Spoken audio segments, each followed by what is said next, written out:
Assalamualaikum warahmatullahi wabarakatuh. Perkenalkan, nama saya Tandi Saputro Hardiantoro dengan NIM 11322061 dengan anggota yang pertama Miftahul Jannah dengan NIM 11302270, Rizky Nur Fadilah 1130222130, dan yang terakhir Titis Puji 11 dengan NIM 1130222138. Konsep bioptik. Bioptik terdiri dari kata bio dan optik. Bio diartikan sebagai makhluk hidup atau zat hidup atau bagian tertentu dari makhluk hidup. Sedangkan optik diartikan sebagai bagian ilmu fisika yang berkaitan dengan cahaya atau bekas sinar. Fokus utama di bioptik adalah terkait dengan indera penglihatan manusia, yaitu mata. Mata menjadi alat optik yang paling penting pada manusia atau makhluk hidup. Anatomi mata. Mata berfungsi sebagai organ penglihatan yang menerima rangsangan berupa cahaya dan akan ditransmisikan ke otak oleh syaraf sensorik menjadikan informasi visual. Mata berbentuk seperti bola dan mata bagian depan sebagai tempat masuknya cahaya. Bagian luar mata terdapat sebuah lapisan putih dan kaku, keras disebut selera. Pada daerah tonjolan mata terdapat lapisan transparan yang dilewati cahaya disebut dengan kornea. Mata terletak dalam bantalan lemak yang dapat meredam goncangan. Diameter bola mata manusia kurang lebih 2,5 cm. Mata dapat bekerja secara efektif menerima cahaya dengan rentang intensitas yang sangat lebar, sekitar 10 miliar cahaya. Kelopak mata merupakan bagian pelindung bola mata. Kelopak mata berfungsi sebagai pelindung dengan menyebarkan air mata di konjungtiva dan kornea agar mata tidak kering. Kelopak mata memiliki rambut yang tumbuh di sekitar tepi kelopak mata untuk mencegah debu dan serangga. B. Konjungtiva, bagian terluar dari bola mata dengan pembuluh darah. Selaput lendir yang melapisi kelopak mata dan melindungi bola mata luar. Konjungtiva terbagi menjadi dua, yaitu konjungtiva palpebral atau menutup kelopak mata dan konjungtiva bulbus atau menutup bagian anterior bola mata. Konjungtiva berperan sebagai pelindung sklera dan melembabkan bola mata. C. Kornea merupakan selaput bening mata. Jika mengalami kekeruhan, akan sangat mengganggu penglihatan. Jendela bening yang melindungi struktur halus yang berada di belakangnya serta membantu memfokuskan bayangan pada retina. Kornea memiliki ketebalan kurang lebih 0,5 mm dan tidak mengandung pembuluh darah. Sklera merupakan jaringan ikat putih yang kuat di bawah konjungtiva dan merupakan bagian dari konsistensi yang relatif kalau di sekitar bola mata. Sklera terbentuk dari serabut kolagen yang saling berkaitan dengan lebar yang berbeda-beda, terletak di atas substansi dasar dan dipertahankan oleh fibrolus. Ketebalan sklera bervariasi 1 mm di sekitar papil saraf optik dan 0,3 tepat di posterior interior otot. Retina merupakan persyarafan untuk penglihatan. Retina ini memuat ujung-ujung nervus opticus.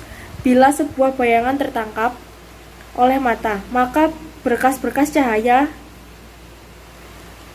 benda yang dilihat menembus kornea, aqueous humor, lensa, dan badan varius guna merangsang ujung-ujung saraf dalam retina. Rangsangan yang diterima oleh retina berjalan melalui saluran visual ke area visual otak untuk interpretasi.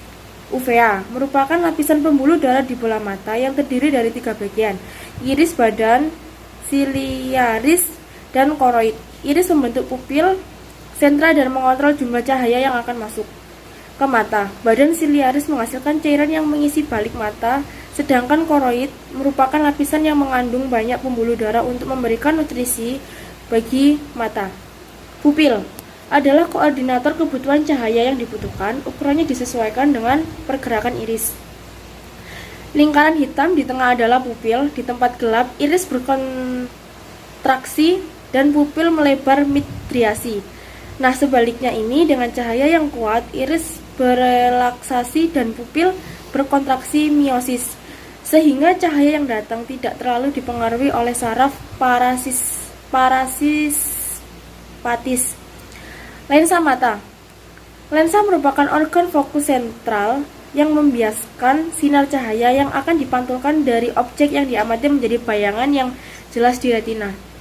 Selanjutnya, mekanisme proses melihat. Proses visual dimulai dengan cahaya yang dipantulkan dari objek. Jika tidak ada cahaya yang dipantulkan dari objek, mata tidak dapat melihatnya.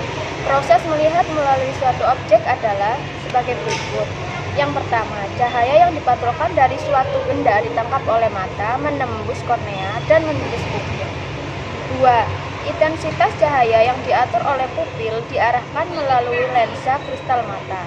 3. Daya akomodasi lensa mata menyesuaikan cahaya sehingga tepat mengenai titik kuning. 4. Pada titik kuning, cahaya diterima oleh sel piramidal dan sel batang, kemudian diteruskan ke otak. Dan yang terakhir, cahaya yang masuk ke otak diterjemahkan oleh otak sehingga kita dapat mengetahui apa yang sedang kita lihat. Proses mekanisme melihat dimulai ketika benda memantulkan cahaya masuk ke mata dan diterima oleh kornea, pupil, lensa, dan dipusatkan pada retina. Pada retina, cahaya diubah menjadi muatan listrik yang dikirim ke otak untuk diproses melalui serabut saraf penglihatan, sehingga kerja otak menghasilkan orang dapat melihat benda yang dilihatnya. Bayangan ditangkap oleh mata, berkas cahaya benda yang dilihat menembus kornea, ukeus humor, lensa, dan badan vitreus untuk merangsang ujung-ujung saraf dalam retina. Rangsangan yang diterima menuju daerah visual dalam otak untuk diproses sehingga menghasilkan lukisan dan bentuk yang dilihat. Kelainan mata. Kelainan mata ada 5 macam, yaitu pertama, miopi. Miopi yang bisa disebut rabun jauh adalah bentuk mata terlalu lonjor sehingga benda berjauhan tak terhingga akan tergambar tajam di depan retina. Penderita miopi dianjurkan untuk menggunakan kacamata berlensa negatif. Yang kedua yaitu konjungtiva, bagian terluar dari bola mata dengan pembuluh darah, selaput lendir yang melapisi kelopak mata dan melindungi bola mata luar. Konjungtiva terbagi menjadi 2, yaitu konjungtiva parpella menutup kelopak mata dan konjungtiva bulbus menutup bagian anterior bola mata. Konjungtiva berperan sebagai pelindung sklera dan melembabkan bola mata. Yang kedua yaitu presbiopi.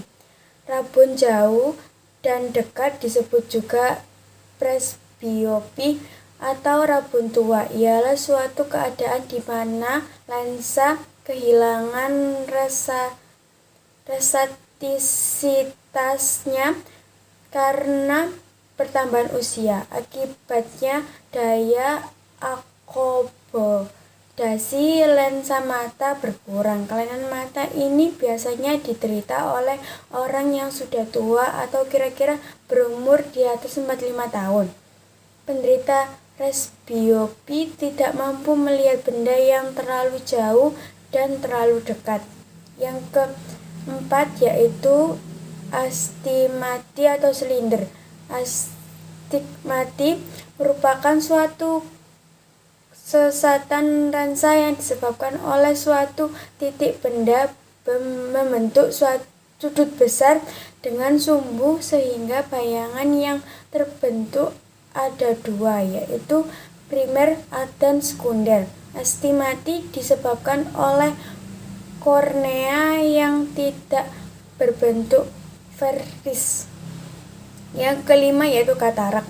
Kondisi katarak ini terjadi ketika ada bercak atau noda menyerupai kabut yang menutupi sebagian lensa mata sehingga mata tidak dapat melihat dengan jelas. Satu-satunya solusi kesembuhan penderita katarak adalah melalui tindakan operasi katarak. Li 2019.